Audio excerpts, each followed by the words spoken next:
feel it's great to have 9 boxes. Here's the story of a lovely lady. I was just thinking that. I was just thinking that. Right, and you gotta look down, look up, look left, right, like every time, look at everybody, right? Exactly. Okay, 7:30. So good evening, everybody, and welcome to the Town Board of the Town of Austin work session for Tuesday, October 19th, 2021. Please rise, and Timothy Albinus from Briarcliff Troop 18? 18, is that right? Is going to lead us in the Pledge of Allegiance. I should remember. Hi. Okay, here we go. I pledge allegiance To the flag of the of the United States of America and to the republic which which stands stands one nation, one nation God, under God, indivisible, indivisible, liberty, liberty and justice for all. Thank you so much. And we're going to hear from Timothy in a little bit. So with that, we are going to start off our work session with a few announcements. Guess what, folks? It's election season. Maybe you've seen some signs up around town. Election day is Tuesday, November 2nd, and early voting, once again, starts on the Saturday prior to, a week prior to election day, which is October 23rd, and it goes through Sunday, October 30th. So now is the time to make your plan to vote in this year's general election. Once again, early voting will take place at the Joseph G. Caputo Community Center in Ossining, and that's also along with other sites in Westchester. You can vote at any of the Westchester sites if you live in Westchester, in addition to local races, which are just as, if not more important than federal races. And this is one of those off-year elections. On the ballot this year, there are a number of propositions, 6 to be exact, on the ballot concerning important topics like redistricting, absentee voting, and more. Like, so we can vote all year. We can always vote absentee without having to have a sickness as an excuse. And, we've done that throughout COVID, basically with COVID, and you can still do that this year. But just to make sure that you do make a plan to vote and learn more about the propositions, verify your polling place, and even apply to work as a poll worker. And they pay pretty well. I think it's like $350 a day, by visiting the Westchester County Board of Elections site at citizenparticipation.westchestergov.com. Remember, democracy is not a spectator sport, so please get involved and vote. We are also well into budget season. Towns in Westchester County are required to file their tentative budget for the following fiscal year by October 29th. We are hoping to get the 2022 tentative budget filed and stamped by our town clerk a little earlier than usual this year. So the budget should be available for public view in the town clerk's office and online before the end of this week. We're still crunching the final numbers, but we are very confident that the 2022 town budget will once again come in under the tax cap. And we are quite sure our taxpayers will be pleased with the nominal increase to their tax bill, but pretty significant increase in some new programs, offerings, and budget lines for the community, and increased support for our dedicated staff. This year, a theme throughout our budget additions has been equity, increased and more equitable access to town services, support for the Community Equity Task Force, as well as support for Austin's annual Juneteenth celebration. I'm so proud and thankful to our town department heads for their careful budgeting requests this year, and especially to our comptroller, Dale Brennan, Deputy Comptroller Liz Nakari, and fantastic budget director, the one and only Victoria Caffarelli, for their hard work in another budget season. Please mark your calendars now for Wednesday, November 10th and Friday, November 12th for town board work sessions to review the tentative budget. These meetings will be held via Zoom and are open to the public to view, but we will also be recording these meetings and posting to YouTube after the fact if you cannot join us live. We will be accepting public comment on the 2022 budget at a public hearing, which we plan to hold on Tuesday, November 23rd at 7:30 p.m., also on Zoom, in anticipation of the board's final approval of the budget in December. I know that watching the national and international news these days can be pretty disheartening, but I'm happy to share there are ways to get involved locally to help those impacted by the current refugee crisis in Afghanistan. Asking for Refugees is a new initiative recently launched, and we're looking for help from the Austin community to support families and individuals who may be relocated to the Austin area. Families need help learning the language and culture, finding housing, jobs, navigating the system, and everything in between. And community sponsorship groups, according to our friends from Hearts and Homes for Refugees, are the most effective way to seamlessly and positively integrate these newcomers into our communities. So thanks in advance for any help that you can provide. A Google form is available in my recent supervisor's update to complete if you're interested in helping. We are continuing to look for feedback on the town's new comprehensive plan entitled Sustainable Austining. The comprehensive plan is organized into specific themes with draft goals, objectives, and strategies. We are interested in understanding our public's planning priorities, so please visit the project website at www.sustainableaustining.com to complete a survey that shares themes, goals, and draft objectives. Take a moment to read each objective and then prioritize those that you would like to see the town focus on in the near term. The survey will close at the end of October, which is around the corner. So waste no time and hurry and reply to that survey. We look forward to sharing the full draft of the plan with the public in the near future. There are a lot of fun ways to celebrate spooky season around Austin.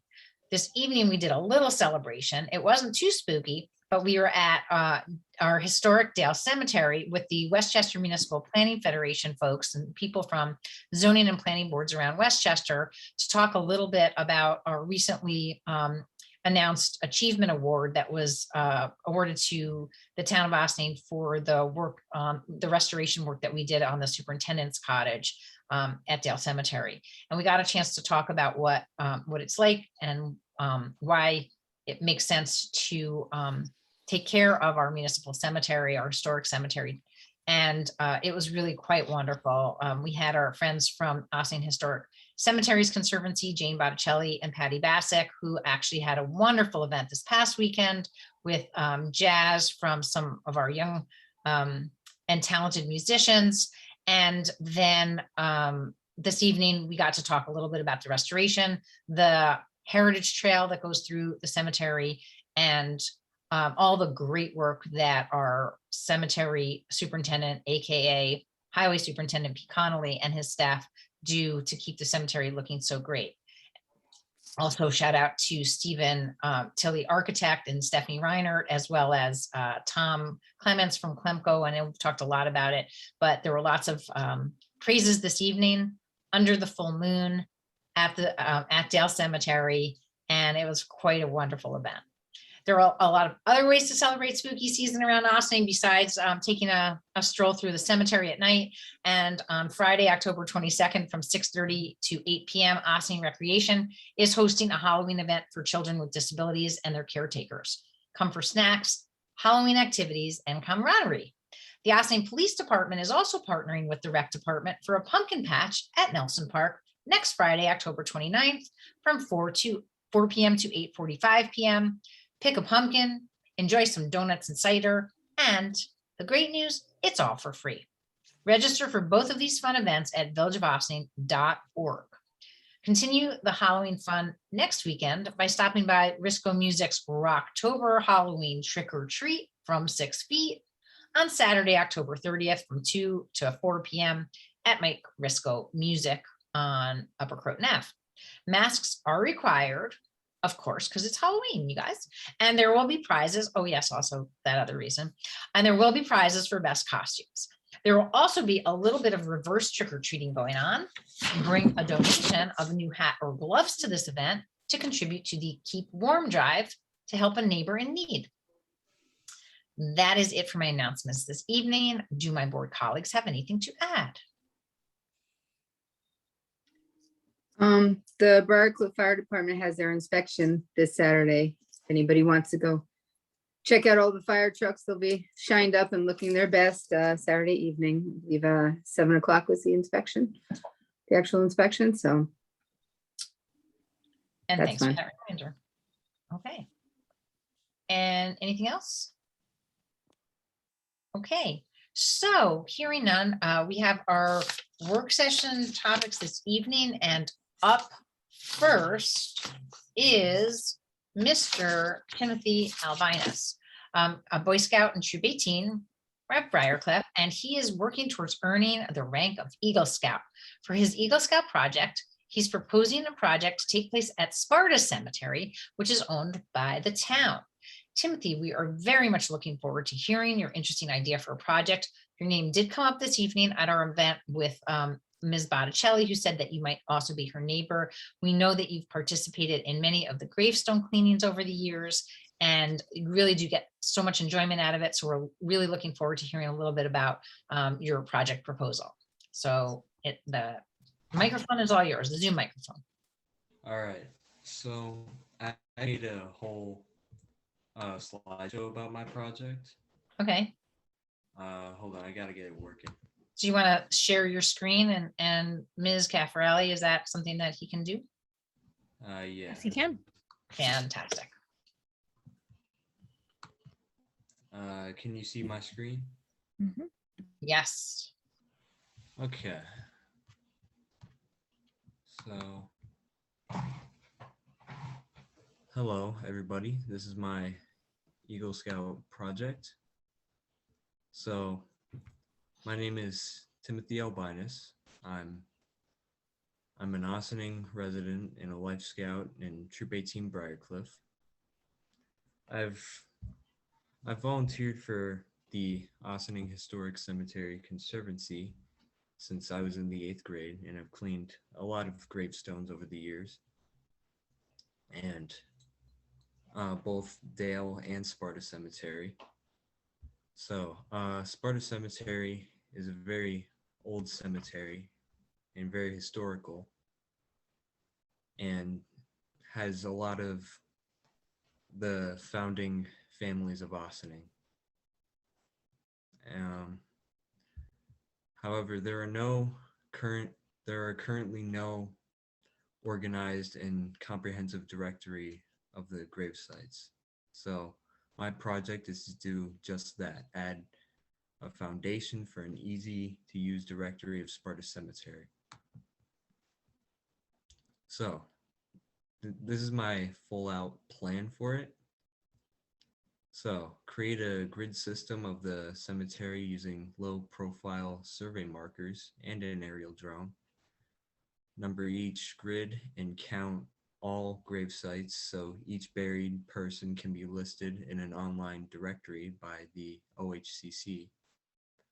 And design a digital and printed map of the cemetery displaying the sections. So my project will require about 8 to 10 scouts. I'll get them on board. So, and then my target completion date for this project is December 1st. And yeah. So about the markers. So they're very low profile and made of wood, aluminum, or plastic to the outline of the grid sections. There will also be a small numbered sign to identify each section of the grid. This will be roughly 1 foot in height, or it could be flat to the ground, so it doesn't really interfere with the historic feel of the cemetery. And the markers would be ordered online and will be similar to the photos shown here. And yeah, that's my plan for my Eagle Scout project.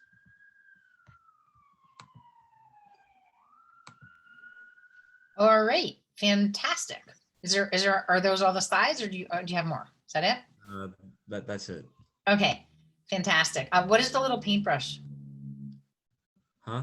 Oh, the paintbrush? No, that's a survey marker. It's like you plant it into the ground. Oh, okay. Yeah, it's I know fine. you said both pictures, but I couldn't quite figure out what that looks a little bit like. Now I see. So of course, safety first. We just want to make sure nothing's going to be a tripping hazard. I do believe you've already met with Pete Connolly and with Jane Botticelli. Is that true? Yeah. Okay. And they all gave it the thumbs up, which is why you're here. Yeah. Right, okay. So the only thing that I would ask, I'd just be interested that you make sure that you coordinate with our cemetery superintendent so that, the timing, like we know the timing, and also that any kind of mowing or edging or anything that they do, that, wherever you're gonna put the section signs, what isn't gonna interfere, make it too hard for them to continue to maintain the grounds. Okay. Does that sound good? Yeah, that sounds good. Okay, and I'm going to open it up to the rest of the board for any comments or questions that they might have. And I think, by the way, I commend you on your involvement with the cemetery. I don't think lots of young people do get involved, and I think it's wonderful that you've gotten so interested in it, and that hopefully you'll share it with your other scouts as they help you out, and they'll all get interested in it and pass this on, because these are, as you mentioned, part of the fabric of the history of our community, and what makes Ossining so special and so great. So thank you so much, and congratulations for coming to the board with this project. It's really awesome. Thank And you. again, I'll turn it over to my board colleagues. All right. Anybody have questions or comments? Councilwoman Feldman. Of course. First, I want to thank you so much for all the years and that you've dedicated to helping clean the gravestones and to the cemetery and the Cemetery Conservancy. And that's a huge project in itself, and it's definitely appreciated. I'm sure you've learned a lot and, come to love the cemeteries as we do. I think it's an amazing project. I think it's a great project.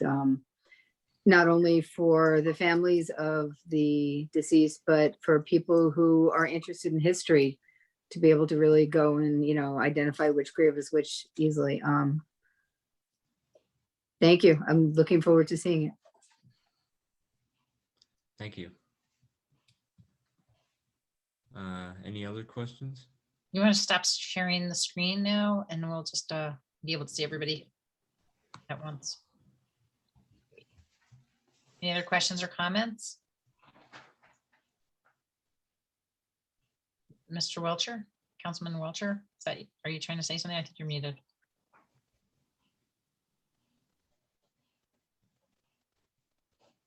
Still muted.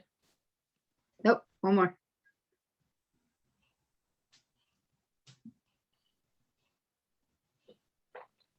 Hit it one more time.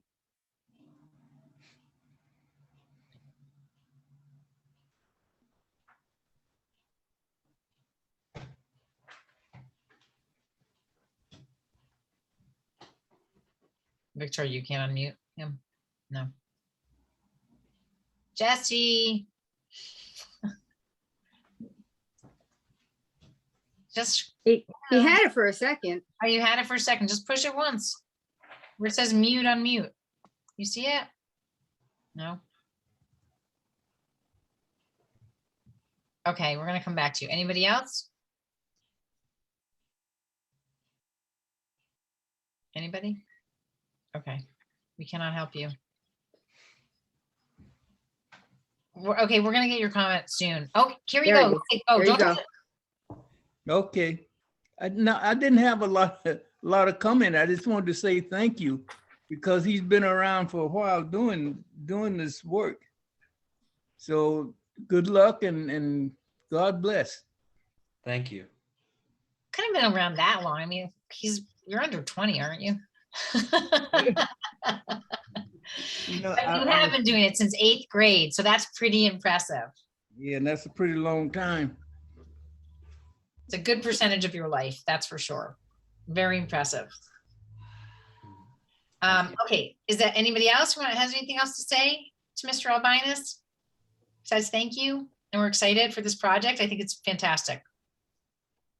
Okay, so in that case, do I have a nod of consensus that we all agree that this is a fantastic project, and we give him our blessing so we can sign? I can sign off on any papers that he puts before me, as long as he works alongside with our folks in the cemetery, right?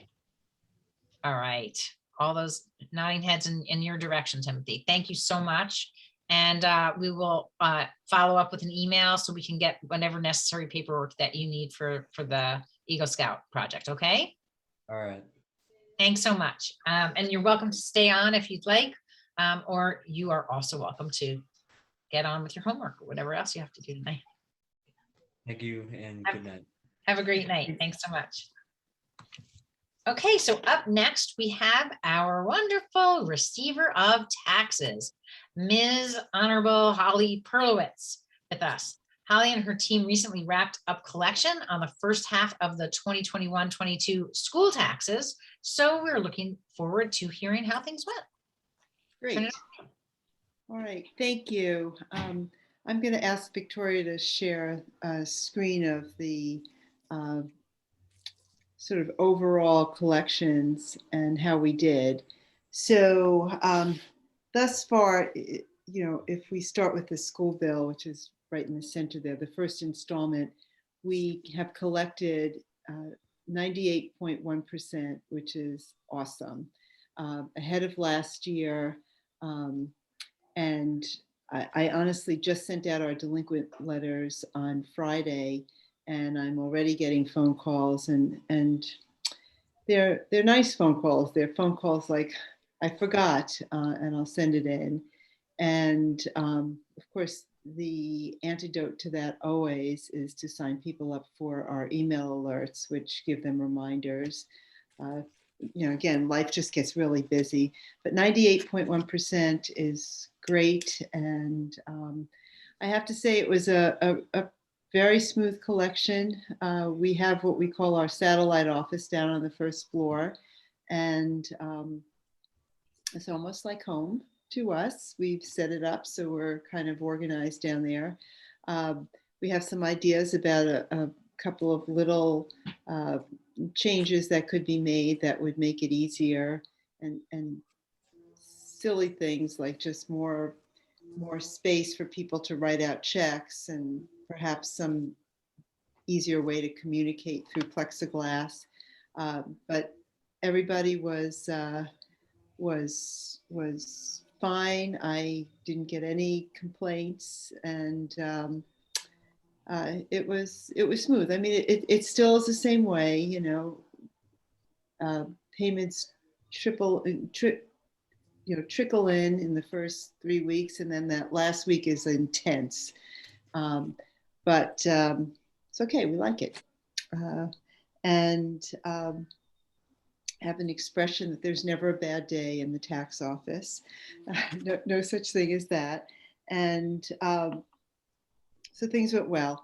And then if you look at the top line for the town and county, which was due April 30th, we've collected 99.2% of that warrant.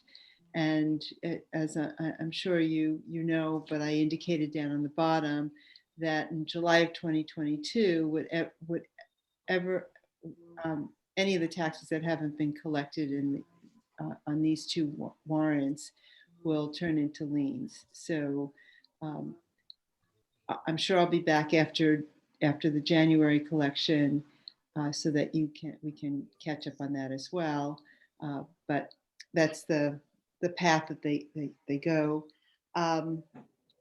In January, this is the first time we'll be sort of side by side collecting in what I refer to as our satellite office on the first floor with our village colleagues, because they'll also be collecting the first half of village taxes.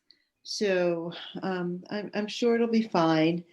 It'll be busy, and there'll be a lot of people in close quarters, but I'm sure we'll do fine. The attitudes of everybody has been really wonderful, and everyone's been very helpful. Any sort of rerouting that we have to do, we'll do, just to make sure things move smoothly for our taxpayers. The bottom section where I show you delinquent liens. So overall, we have 1.676 million in delinquent taxes, but it really relates to 127 properties because many have liens in all, in multiple years.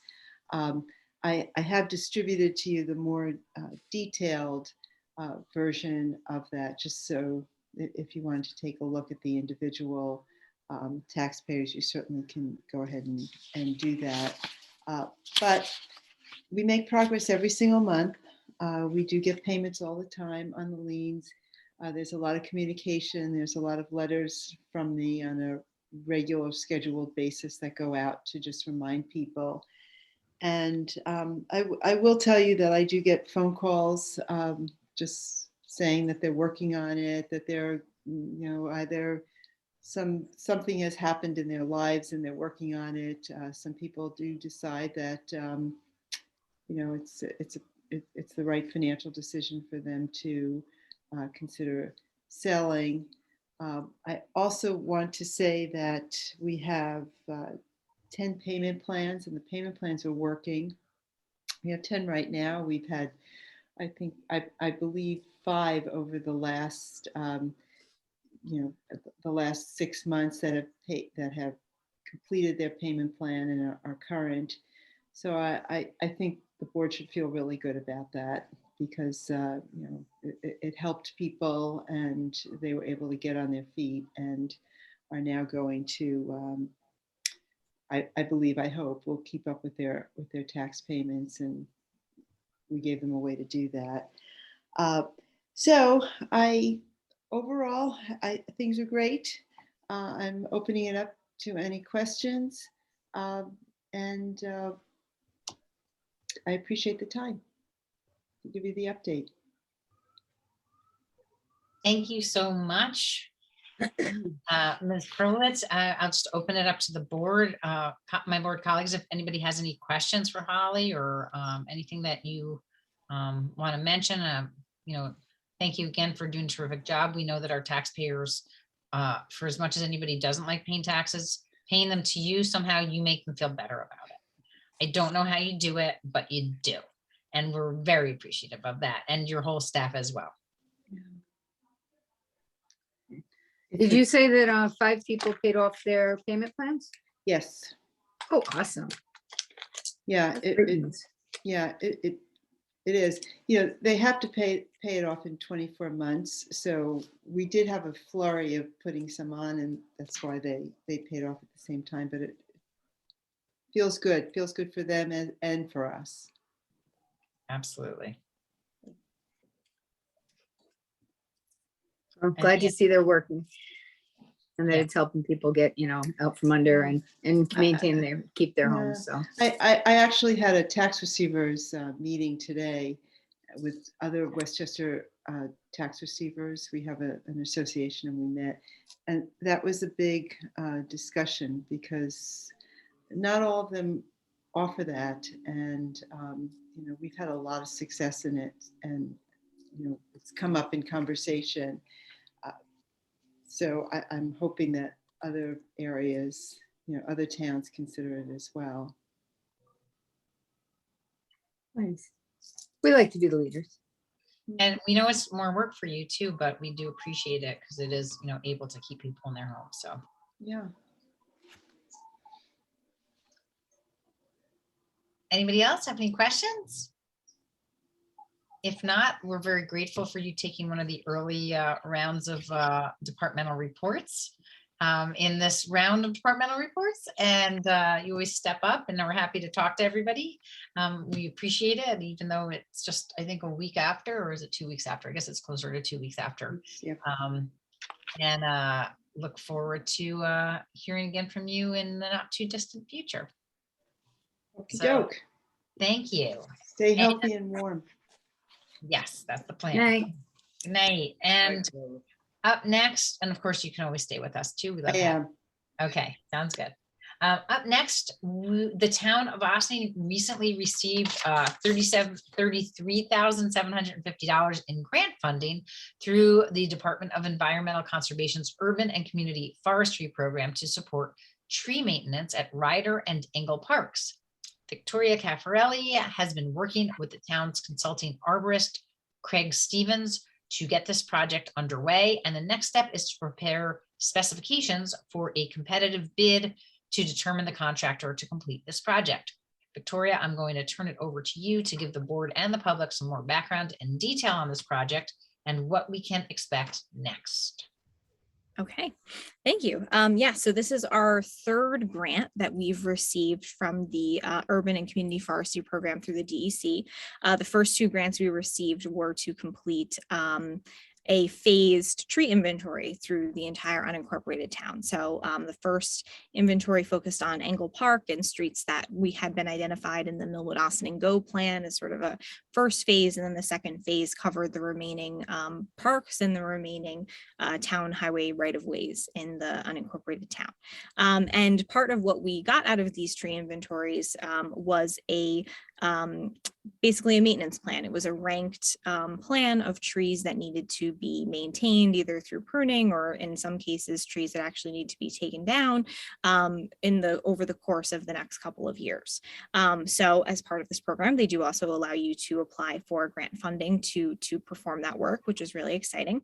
So we applied for this grant in November 2019 for pruning and takedowns of trees that were listed in that higher priority category for Engle and Ryder Parks. And we made the decision to do those two parks because it fit within the budgetary constraints of the grant and, some considerations about future work and different things going on in those parks. So it was kind of a while ago that we applied for this grant, and as part of our application, we did have to identify a list of trees that needed to be maintained. So since we found out we had gotten the grant last year, the next step was to kind of make sure that all of the trees that were on that list are still there, because obviously things have happened between storms and, other situations to address that. Or, if we needed to consider potentially adding some additional trees to that list. So we are very lucky here in the town of Austining that we have Craig Stevens, who is a ISA certified arborist, who helps out our building department when they get tree permits. And he does also help our highway and parks department evaluate trees when we get requests for trees to take down. So he has been greatly assisting us in this effort to identify all of the trees that were on that original list. Also with, it would be remiss to mention help from John Ladd from our town EAC. He did actually map out a special map of just the trees that had been included on that list and did help Craig identify some of the trees using the GPS coordinates that were a little harder to find. So Craig went out there and did identify that most of the trees that were on that list are still there. He was only unable to locate a handful, not that many, and that they do all still need to be handled in some way, shape, or form. So at Engle Park, we're looking at 6 trees that do need to be taken down and 10 trees that need to be pruned. These trees at Ryder Park are, at Engle Park are on the smaller side. The diameters only are in the lower end of like 6 to 12 inches and around a foot. So these are some smaller trees that need to be taken down and pruned. At Ryder Park, it's a little bit more extensive. The trees that need to be taken down it's 17 trees and 5 trees that need to be pruned. And something that he's advised us for Engle Park, then once the trees are removed, you have to think about stump grinding. Are you going to leave the stump? Or are you going to spend the extra money to do the stump grinding? So what he's recommending in Engle Park, we do move forward with stump grinding for all the trees, because that's obviously a park that's more accessible to people just walking around. In Ryder Park, he identified the trees that are in sort of more of the areas where people do walk around and walk in the trails, and it might be a little bit more of a hazard to leave a stump there. So we are able to, save a little bit of money in some of the more remote areas of Ryder Park where we don't have to be as concerned about leaving a stump after it's been done. So the DEC has recommended to us that we consider doing this work in the late fall, early winter, because they anticipate we'll get some better prices from contractors for this work when their normal season kind of dies down a bit. So that's why we are where we are right now, where we're developing the bid specifications, and we'll continue to work with Craig to help communicate with the contractors about what work needs to be done and how best to handle it. The DEC has also offered to have George Profis, who is the I don't know what his official title is with the DEC, but he's basically the tree guy for our area of the DEC region. And, you know, we've spoken to him on many occasions. He's been very helpful in the past. So he's also offered to, you know, meet with the contractors if we do a site visit over the course of the bidding process. So this is really just an opportunity just to give the board a heads up that, you know, in the coming weeks, we will hopefully have the bid specifications complete and a resolution for the board to consider authorizing this project to go out to bid, and then ultimately approve the project and spending the grant funds in the not too distant future. That's pretty much it, unless anybody has any questions. Oh, and I also do want to mention that the DEC was able to provide to us. So we're not going to be able to use our annual bidder for this work because the requirements that the DEC wants to see in the tree, the people who do work on grants, is a little bit higher than, you know, sort of what we do for sort of our regular maintenance in the parks and the highway department. But the DEC has provided to me a list of contractors that have worked on similar projects in the past, and we'll be able to, you know, satisfy some of the additional administrative and, you know, little special quirks of working with a grant funded program. So, you know, we're fairly confident that we'll be able to find a good qualified contractor that's done affordable work in the past for municipalities for these grants. So it should be a pretty good project. Just want to make sure that the swamp willow / prom tree at Angle is not on the list. I do not believe it's on the Not list. cut down No. that tree. No. No.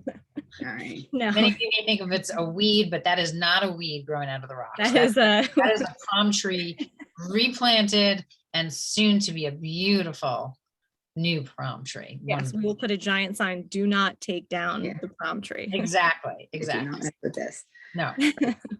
Do you know what trees, what types of trees are mainly on the list? I mean, is it ash trees because the ash borer got to them? Is it a mix of trees? Do you have any idea which types of trees? It's definitely a mix of trees. I don't have the list in front of me, and you know, it's certainly something that I could share with the board if they wanted to see it. But you know, it's a mix of different circumstances that have led to this point. You know, whether it be not exactly an appropriate species for being on the water, which I know something that, you know, Donna Sherritt has shared with us in the past, of making sure those trees are salt tolerant and things of that nature. So you know, it's a variety of issues. I know Craig did mention that there are some ash trees that do need to be addressed, mostly in Ryder Park. But you know, it's kind of a mix. There isn't really one thing that comes to the forefront as an issue. Okay. And did all of the trees from 2019 make it till now? Yeah, pretty much. It was like 5 that he wasn't really able to find, and it could also be just, you know, everybody's pretty familiar with Ryder Park. Some of the areas are pretty remote and might be hard to locate a specific tree, but he went out there with John Ladd, and they found most of them. So Liz, I think you meant the ones we planted. Is that what you were talking about? No. No? I mean, you know, did we lose some to storm damage? Were they so yeah, far okay. gone they already Understood. fell Okay. down? I think Okay. it was, You know, maybe 5 that he Then- wasn't able to locate. So it could have been storm damage, or it could have been, they were just challenging trees to locate. And when he went out there, didn't determine that there was anything in that area that needed to be addressed. Okay, thank you. I'm all for taking care of our trees, so. Yes. Yes. And also the inventory did note, you know, and this isn't really part of this particular conversation because the grant we have is for maintenance and pruning and takedowns, but the inventories did also identify for us potential planting locations. So that's something that we're continuing to have conversations about. And we could also pursue, you know, this program does also fund grants for tree planting. So, you know, if we came up with a largish project that we could submit for, we could certainly consider that. You know, I think this has been a really great grant program that we've worked with. The Village of Ossining also received a tree planting grant through the same program this past year. You know, they've really been great partners to us through this whole process. So we're very grateful to them. Absolutely. And it has been great. We have lots of different levels of work that we're doing on basically species management, whether it's invasive species management, tree management, and there are all sorts of different things that do impact these trees, as you mentioned, from things like the emerald ash borer to storms and other things, I mean, even, sometimes paving can impact trees, unfortunately. So, we'll continue to monitor the trees, and it's great to have this resource of the inventory to look at, and also to have our EAC to help us actually find them again. So very, very much appreciative to John, and also to Craig Stevens, and also to Victoria. So what about the rest of the board? Does anybody have any questions for Victoria or me? All right, fantastic. Hearing none, anything else, Councilwoman Feldman, that you want to add, or are you good? Nope, I'm good. Thank you. Fantastic. So if I could have a motion to adjourn to executive session for advice of counsel, personnel, and contracts, I would appreciate it. So moved. Second. All those in favor? Aye. Anybody opposed? Thank you for joining us tonight. Our next meeting will be a regular meeting on Tuesday, October 26th via Zoom. As some of you may have already read in my supervisor's update, I may not be in attendance at our next town board meeting. So our deputy supervisor, Greg Meyer, will be taking the lead. Last year, when my younger sister found out she had breast cancer, I learned that I too am positive for the BRCA2 gene, which means I'm at a higher risk for contracting breast cancer, with the next 10 years or so being the most likely time for that to occur. Thankfully, my younger sister is now doing very well, but she did encourage me to consider taking steps now to prevent contracting breast cancer and the associated more difficult treatments like chemotherapy and radiation, which she did have to experience. Later this week, I will be having some preventative surgery, which will keep me close to home for the next few weeks or so. So thank goodness for Zoom. I urge every woman to make sure you stay up to date with your cancer screenings, especially this month during Breast Cancer Awareness Month.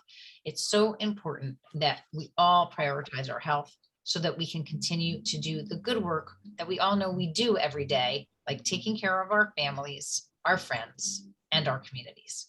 So I thank you all for your understanding and support, and I hope to see you on Zoom very soon. Have a great night, everybody.